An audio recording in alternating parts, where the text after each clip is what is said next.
It's important to understand the boot process because it provides several key pieces of forensic information and allows you, as a forensic examiner, to control the boot process to use forensic booting tools. Let's take a look at what happens when you boot a computer. When you turn on your computer, the power supply sends power to the motherboard, which in turn activates the boot process.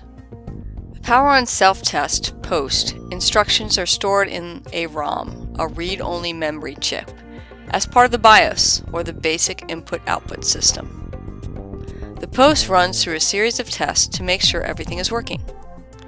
Most post sequences will have a combination of audible and visual messages to let you know what is and isn't working.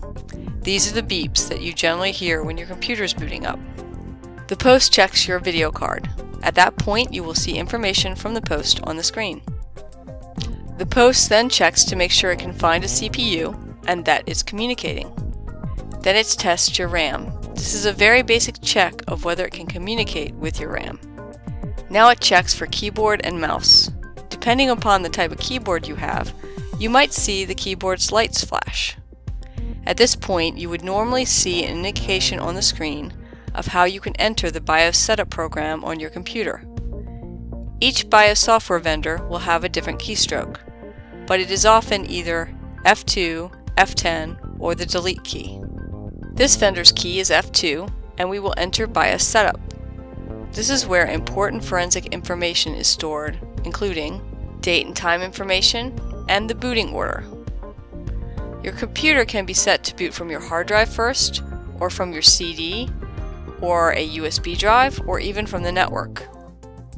If you want to boot the computer with a forensic boot CD or forensic USB device, you may need to change the boot order. Lights on each drive will flash as the post checks them for booting instructions. Most computers are set up to check the optical drive first. This makes it easier to install new operating systems. Then they check the very first hard drive, drive 0. Post is looking for the master boot record. The master boot record is always at cylinder 0, head 0, and sector 1. It points to the boot sector.